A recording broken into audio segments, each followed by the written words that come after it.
अब ABP news पर आपको हम दिखाते हैं सबसे भरोसेमंद एग्जिट पोल। एबीपी न्यूज सी वोटर के एग्जिट पोल से यह साफ संदेश है कि देश में बीजेपी के नेतृत्व में एनडीए सरकार एक बार फिर से बनने जा रही है। एबीपी न्यूज सी वोटर के एग्जिट पोल में एनडीए को 353 से 383 सीटें मिलती हुई नजर आ रही हैं।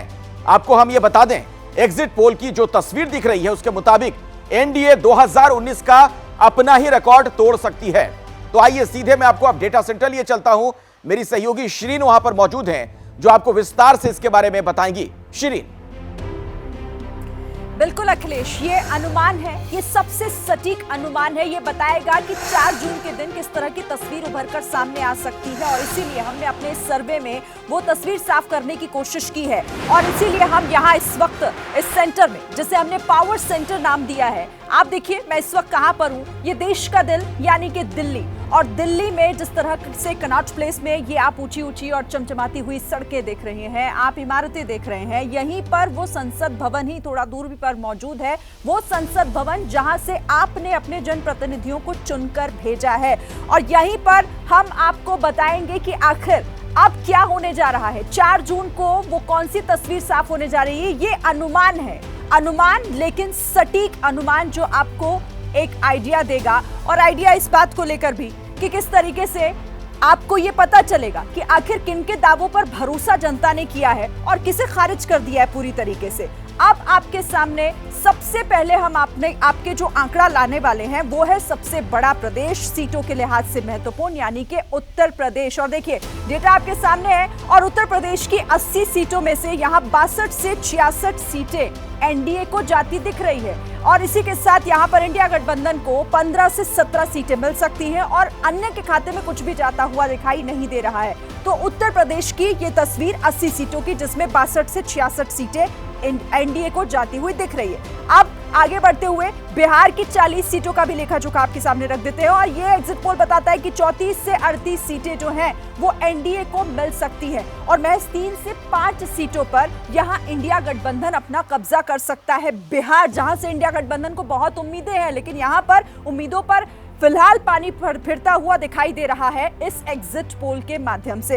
अब आगे बढ़ते हुए एक और राज्य की तस्वीर, यानी कि महाराष्ट्र की बात कर लेते हैं। 48 सीटों का यहां पर सवाल है। तो एनडीए को 22 से 26 सीटें मिलती दिख रही हैं, और इसी के साथ यहां पर देखिए 23 से 25 सीटें जो है वो इंडिया गठबंधन को मिल सकती हैं। और एग्जिट पोल में अन्य के खाते में कुछ जाता दिखाई नहीं दे रहा है। अब दूसरा स्टेट वो कौन सा है, वो है पश्चिम बंगाल। 42 सीटें यहां पर हैं, और 42 सीटों में से 23 से 27 सीटें जो हैं वो एनडीए को जाती हुई दिख रही हैं। और इसी के साथ कांग्रेस प्लस 1 से 3 सीटें कांग्रेस प्लस को जा सकती हैं, और इसी के साथ टीएमसी को 13 से 17 सीटें मिलती हुई दिख रही हैं। तो ये पश्चिम बंगाल की तस्वीर साफ हो गई है। तो ये महत्वपूर्ण राज्य है। और अब फाइनल तस्वीर इस पूरे एग्जिट पोल की आपके सामने। 543 सीटों में से एनडीए को 353 से, ये देखिए 383 सीटें मिल सकती हैं, ये एग्जिट पोल ये बताता है। और इंडिया गठबंधन के खाते में 152 से लेकर 182 सीटें इंडिया गठबंधन को मिल सकती हैं। इसी के साथ 4 से 12 सीटों पर अन्य दल कब्जा कर सकते हैं। तो ये साफ हो गया है कि एक बार फिर से सरकार एनडीए की बनने जा रही है इस एग्जिट पोल के मुताबिक। अब आपके सामने हम जरा ये भी बता दें कि एनडीए गठबंधन में बीजेपी को कितनी और सहयोगी दलों को कितनी। तो ये देखिए 315 सीटों पर अकेले बीजेपी कब्जा करेगी, और इसी के साथ 53 सीटें सहयोगी दलों को मिल सकती हैं, और कुल मिलाकर फिर 368 सीटें हो जाती हैं। और इसी के साथ यहाँ पर इंडिया गठबंधन में से 74 सीटें कांग्रेस के खाते में जा रही हैं, और 93 सीटों पर जो सहयोगी दल हैं इंडिया गठबंधन के, वो उन्हें मिल सकती हैं। तो ये पूरी तस्वीर आपके सामने साफ करते हुए, और इसी के साथ ये बताता है ये एग्जिट पोल कि आखिर 4 जून को क्या होने वाला है। अब आगे बढ़ते हुए अब देख लेते हैं पोल ऑफ पोल्स का डेटा क्या लेकर आया है आपके लिए, वो क्या कहता है। तो ये तस्वीर आपके सामने पूरी तरीके से उभरती हुई, और यहाँ पे आप देखिए कि एबीपी न्यूज ने आपको बताया कि किस तरीके से यहाँ पर 353 से 383 सीटें जो हैं वो एनडीए को, और इंडिया गठबंधन को 152 से 182 सीटें मिल रही हैं। अब जरा न्यूज 24 का आंकड़ा देख ले तो वो 400 सीटों पर एनडीए का कब्जा बता रहा है कि एनडीए के खाते में 4 जून को जब तस्वीर खिलेगी तो यहाँ पर 400 सीटें मिल जाएंगी।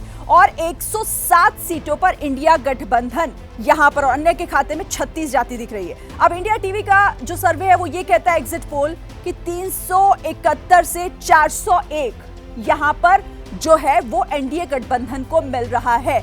और इसी तरीके से अब ये टोटल क्या है, यानी कि फाइनल पोल ऑफ पोल्स क्या कहता है, तो ये कहता है कि 365 से लेकर 380 सीटें एनडीए गठबंधन को मिल सकती हैं। और इसी के साथ अगर इंडिया गठबंधन की बात करें तो 117 से 142 का आंकड़ा, 127 से 142 का आंकड़ा जो है वो इंडिया गठबंधन को मिल सकता है। तो पोल ऑफ पोल्स की ये तस्वीर, और 31 से 36 सीटें जो अन्य के खाते में जा सकती हैं। तो ये सभी चैनल्स का एग्जिट पोल, और साथ ही ये टोटल नंबर क्या कहता है, यही कहता है कि एक बार फिर से जब 4 जून को रिजल्ट सामने आएगा, जब नतीजे सामने होंगे, तो एक बार फिर मोदी सरकार बनती हुई दिखाई दे रही है। फाइनल आंकड़ा, फाइनल नंबर यही कहता है इस एग्जिट पोल में। ये एक अनुमान है, एक बार फिर से आपको बता दें कि ये अनुमान है।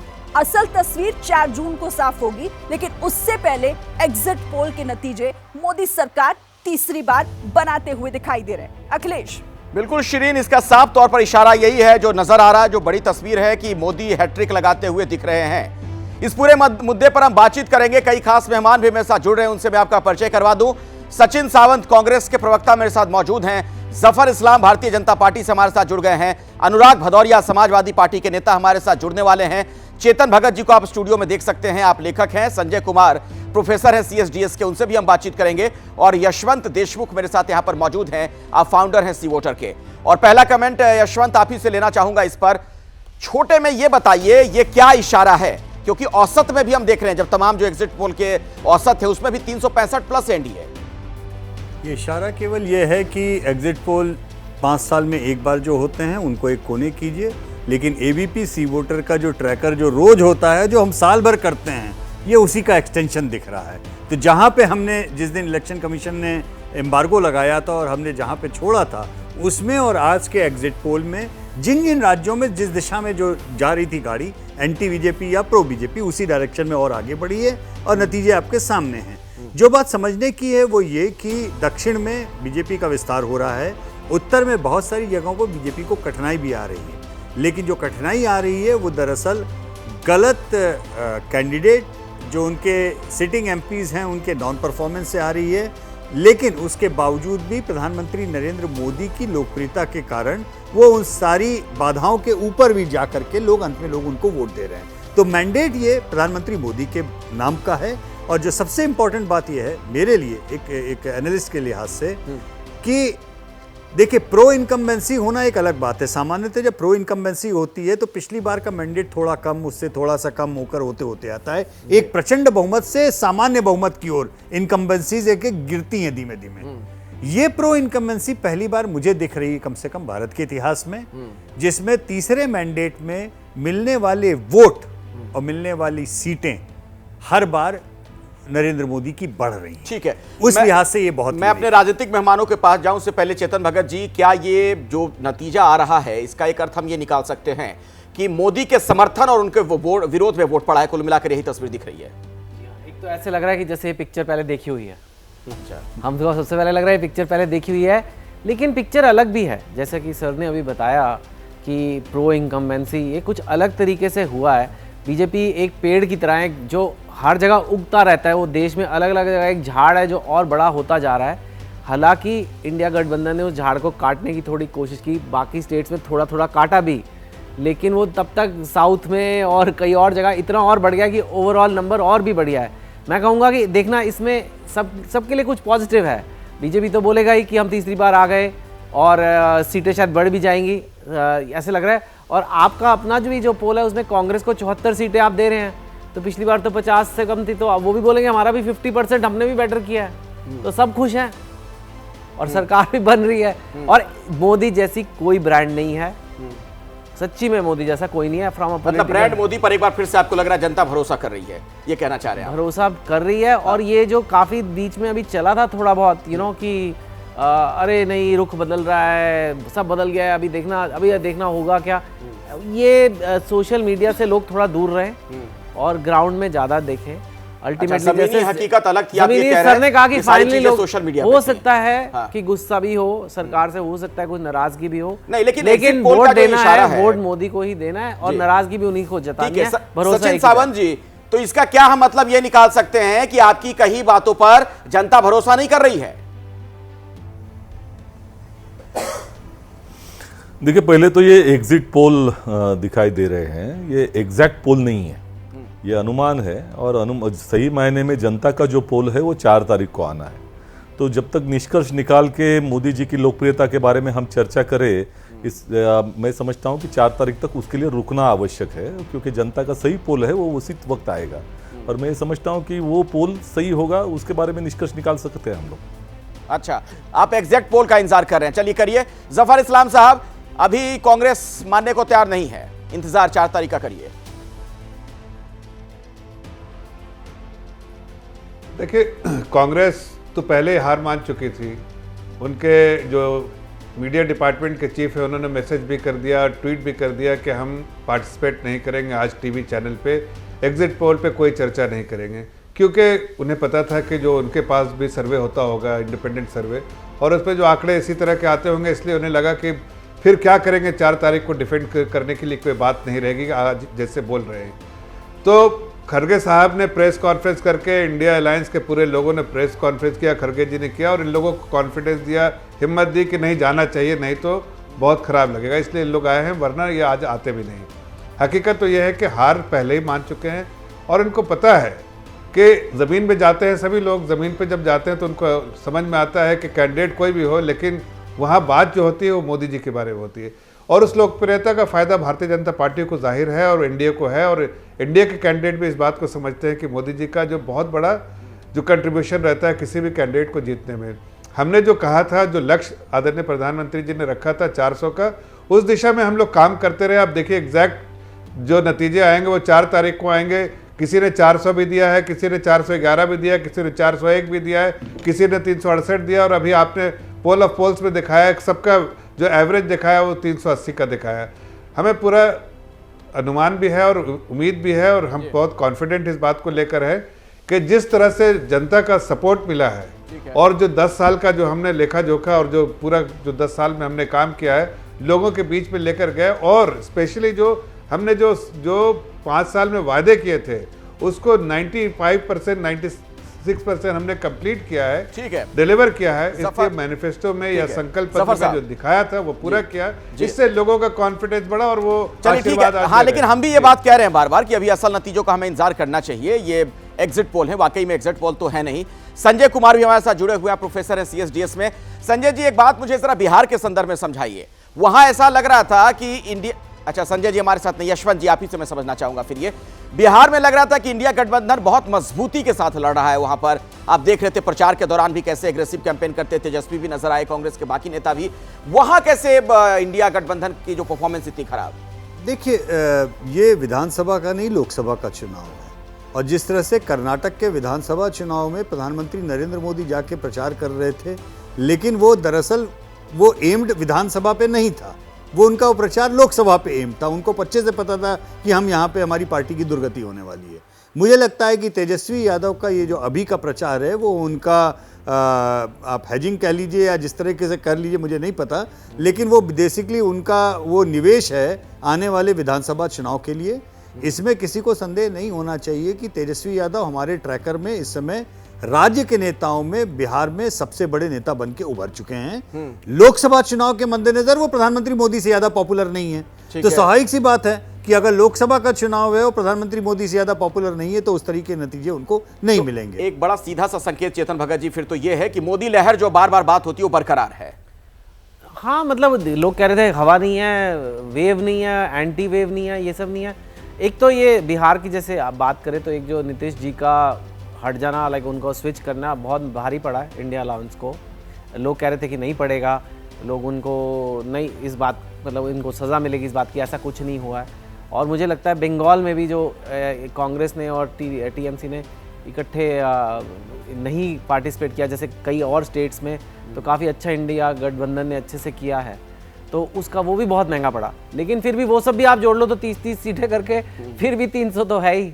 और पिछली बारी इतना ज़्यादा मार्केट वोट शेयर था बीजेपी का कि अगर एक लहर थोड़ी बैठ भी गई है, अगर लहर चलो नेगेटिव भी हुई है, तो भी उतने वोट शेयर को उल्टा करके इंडिया गठबंधन का जीतना, पता नहीं कैसे सोच रहे थे 300 सीटें, मतलब इतना ऐसा तो कोई सेंटिमेंट देश में था नहीं, बल्कि कई और जगह तो अच्छा ही है। तो मैं अब ये चलो वेव ना भी हो, लेकिन इतने भारी पैगाम पे जो जीती बड़ी है पार्टी, उसको आप कितना कुरेद लोगे, कितने वोट निकाल लोगे कि आप सोच रहे हो कि अब इंडिया अलायंस जीत जाएगा।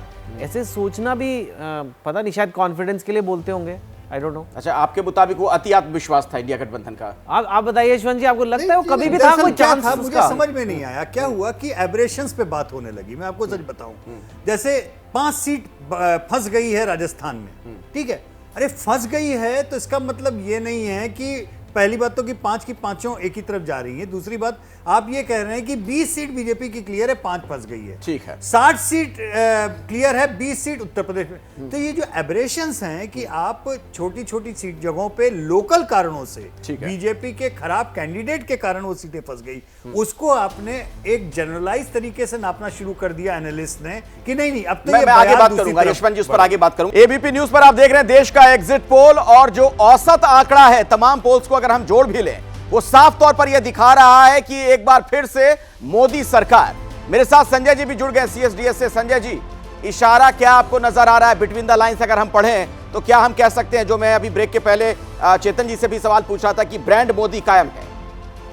बिल्कुल, मुझे लगता है कि सारे एग्जिट पोल एक ही और इशारा कर रहे हैं। अब इसमें कोई दो मत है ही नहीं है कि बीजेपी सबसे बड़ी पार्टी बन के ही न उभर नहीं रही है, बल्कि एक बड़ी पार्टी बन के उभर रही है। 300 के आसपास बीजेपी का अपना आंकड़ा है, और अगर हम एनडीए की बात करें तो तकरीबन 350 छूती भी दिखाई पड़ रही है। और अगर इतनी बड़ी जीत बीजेपी की हो रही है तो आपको, हम सबको प्रधानमंत्री नरेंद्र मोदी का क्रेडिट देना पड़ेगा। 14 और 19 के चुनाव में भी हमने देखा था कि बीजेपी के वोटरों में बड़ी संख्या में ऐसे वोटर हैं जो बीजेपी को सिर्फ और सिर्फ नरेंद्र मोदी के कारण वोट करते हैं। 2019 के चुनाव में लगभग हमें ऐसा लगा था बीजेपी का 1/3 वोटर बीजेपी को सिर्फ नरेंद्र मोदी के कारण वोट देता है। इन आंकड़ों का जब हम विश्लेषण करेंगे तो मुझे लगता है ये आंकड़ा कहीं और थोड़ा बढ़ा ही होगा, कम नहीं हुआ होगा। तो जो सवाल आपका था कि ब्रांड मोदी बरकरार है, बिल्कुल बीजेपी के लिए भी बरकरार है, और अगर आप दूसरे नेताओं से तुलना करें तो उनकी पॉपुलैरिटी अभी भी बहुत हाई दिखाई पड़ती है। इसमें चेतन जी सबसे नुकसान है तो फिर अदर्स वाले दिख रहे हैं। अदर्स वाले, हाँ, क्योंकि देखिए मैंने कहा ना, आपके भी पोल में ये है कि कांग्रेस की सीटें भी बड़ी हैं, तो कुछ ना कुछ तो वो अब मतलब इनफ नहीं बड़ी, लेकिन जो भी है कह ही सकते कि पिछली बार से तो बेटर किया है। जो कह रहे थे कांग्रेस मुक्त भारत हो जाएगा, वो नहीं हो रहा है, कांग्रेस मुक्त नहीं है। वोट शेयर भी अगर आप देखें तो कांग्रेस का 2-3% बढ़ा है, लेकिन बीजेपी का भी बढ़ा है। तो बात इतनी सी आ जाती, कहाँ गया है? तो इस सर ने अभी मुझे बताया ब्रेक में कि भाई अदर्स कम होते जा रहे हैं, जैसे कि बीएसपी है, ऐसे कई पार्टियां हैं जो 1%, 2%, 3% लेती थी, वो निचोड़ के छोटी होती जा रही है, और अब इधर दोनों को फायदा हुआ है। कांग्रेस ने थोड़ा सा बेटर किया है, लेकिन एक बच्चा टॉपर है और एक बच्चा मतलब क्या बोले, अभी क्लास में पीछे था बहुत, और वो एक और आगे रैंक बढ़ गई, तो इनफ मतलब अगर उसमें खुश हम यहाँ से चर्चा को आगे बढ़ाएंगे कि कांग्रेस के लिए आखिर क्या मायने मतलब हैं, इस एग्जिट पोल का क्या इशारा है। अभी की बड़ी खबर यही कि एग्जिट पोल का साफ इशारा है कि एक बार फिर से देश में मोदी सरकार यानी नरेंद्र मोदी हैट्रिक लगाने जा रहे हैं, एक बार फिर से देश के प्रधानमंत्री बनने जा रहे हैं इस एग्जिट पोल के मुताबिक। डिटेल में आपको पूरी जानकारी देंगी मेरी सहयोगी शिरीन। मैं सीधे आपको लिए चलता हूं डेटा सेंटर। बिल्कुल अखिलेश, तो देखिए अब 2024 का चुनाव पूरा हो चुका है, चुनावी प्रक्रिया संपन्न हो चुकी है। इंतजार अब देश को नतीजों का है जो आएंगे 4 जून को, और 4 जून में आखिर क्या होगा उससे पहले सी वोटर, एबीपी न्यूज के लिए सी वोटर ने ये सर्वे किया है, और एग्जिट पोल के आंकड़े क्या हैं आपको जल्दी से हम बता देते हैं। देखिए हम आपको बता रहे हैं कि कैसे तीसरी बार एक बार फिर मोदी सरकार आती हुई दिखाई दे रही है, लेकिन अब आपके सामने हम वो आंकड़ा रख देते हैं। लेकिन देखिए अब आपके सामने ये वो तस्वीर जो महा एग्जिट पोल, यहां पर आपको हम ये बताएंगे कि आखिर महा एग्जिट पोल का मतलब ये हुआ कि आखिर कहां पर किस किस चैनल ने कितने नंबर्स दिए हैं, कौन सा आंकड़ा दिया है। तो 543 की ये पूरी तस्वीर एबीपी न्यूज में आपने देखा कि कैसे यहां पर ये आंकड़ा जो है वो दिखाई दे रहा है, और अब और चैनल्स ने आखिर क्या क्या किस किस को नंबर दिए हैं। ओवरऑल देखिए पिक्चर यही क्लियर होती हुई दिखाई दे रही है कि एक बार फिर से जो सरकार है वो एनडीए की बनती दिखाई दे रही है। ये देखिए, ये माय एग्जिट पोल है एबीपी न्यूज। 353 से 383 सीटें एनडीए को और इंडिया गठबंधन को 152 से 182 सीटें मिलती दिखाई दे रही है इस एग्जिट पोल के मुताबिक। और साथ ही बाकी चैनल्स का भी ये आंकड़ा पूरा, और जो पोल ऑफ पोल्स है वो 364 से 383 एनडीए गठबंधन को और इंडिया गठबंधन को 127 से 146 सीटें मिलती दिखाई दे रही हैं और 28 से 34 सीटें अन्य के खाते में जाती दिख रही है। अखिलेश, बिल्कुल, तो एग्जिट पोल को अगर हम पढ़ना चाहें, समझना चाहें तो इसका मतलब क्या है, इस पर हम बातचीत करेंगे तमाम मेहमानों के साथ। और चेतन जी, आप ही से बातचीत की शुरुआत करना चाहूंगा। एक बड़ा अर्थ क्या निकाल रहे हैं आप इससे? सबसे बात यह है कि भारत के लोग खुश हैं मोदी जी से।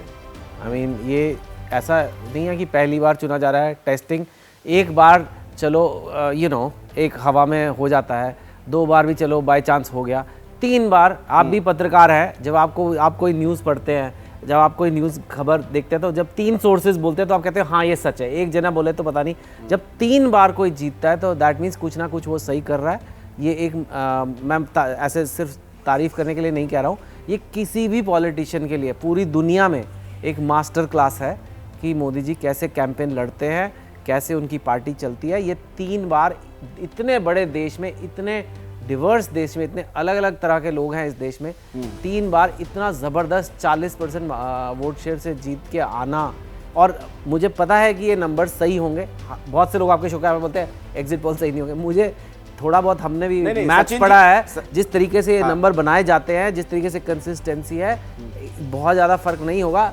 और होगा भी, चलो 50 सीटों का भी फर्क होगा। नहीं, क्या फर्क होगा मैं समझ लेता हूं। सचिन चलो आप उल्टा भी कह लो, अगर उल्टी दिशा में चले भी गए तो 50 सीटें और कम कर दो। 400 पार तो चलो, वो कह रहे थे 300 पार भी बहुत होता है। कांग्रेस के नेता सचिन सावंत, सचिन जी क्या हो जाएगा आंकड़ा आपके मुताबिक? क्या इसमें आपको लगता है कि जिस दिन नतीजे आएंगे बदल जाएगा? नहीं, निश्चित तौर पर हमें तो विश्वास है, क्योंकि हम ग्राउंड रियलिटी जानते हैं और लोगों के साथ हम लोग जुड़कर काम कर चुके हैं। इस चुनाव में जो लोगों के मुद्दे हैं वो कांग्रेस पार्टी ने उठाए। कांग्रेस का न्याय पत्र, वही मुद्दे के ऊपर जो 10 साल में जिसका जवाब भारतीय जनता पार्टी की सरकार दे नहीं पाई, उनको हमने उठाया, लोगों तक लेके जाके उसका तक उनके बारे में सोचने के लिए उनको मजबूर किया।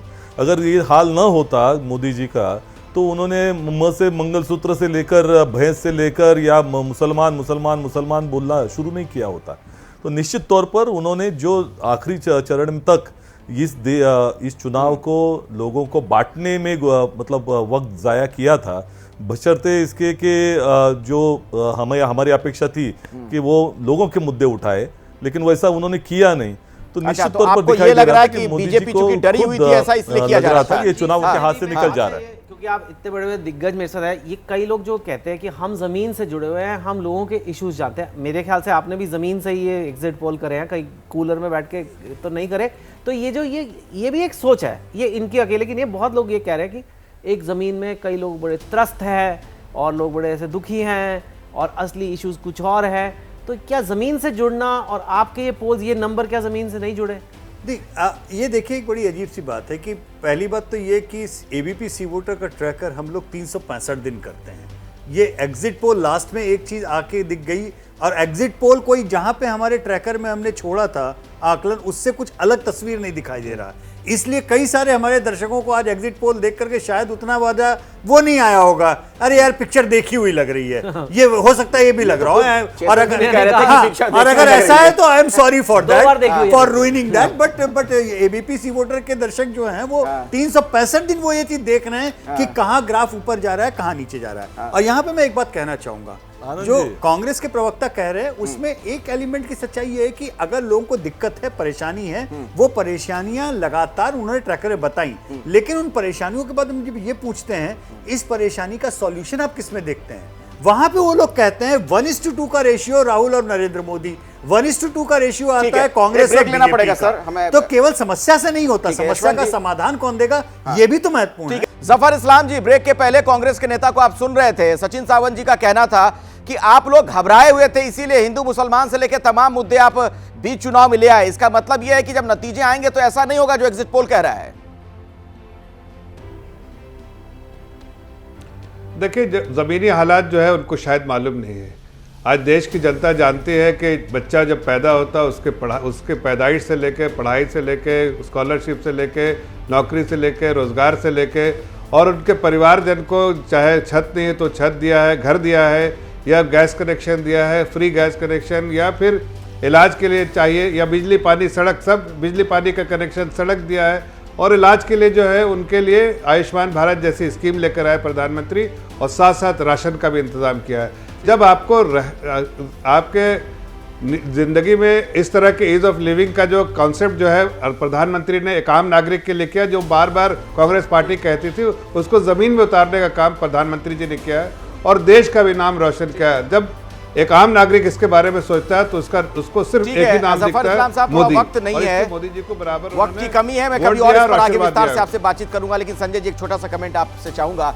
क्या 100% आपको लगता है कि नतीजे जिस दिन आएंगे उस दिन यही होगा जो एग्जिट पोल का इशारा है? अब यही होगा का मतलब सीधी सीधी बात है, बीजेपी बड़ी जीत की ओर अग्रसर हो रही है। एग्जिट पोल यही बता रहे हैं। एनडीए 350 का आंकड़ा पार करती हुई दिखाई पड़ रही है, और इंडिया गठबंधन का प्रदर्शन जैसा इंडिया गठबंधन अपेक्षा करती थी उससे खराब प्रदर्शन करती हुई दिखाई पड़ रही है। मुझे लगता है इसके बिल्कुल ही करीब नतीजे आने वाले हैं। चलिए, बहुत बहुत शुक्रिया यशवंत जी, आपका भी धन्यवाद। चेतन जी, सचिन जी और जफर इस्लाम साहब, बहुत बहुत शुक्रिया हमारे साथ इस चर्चा में जुड़ने के लिए।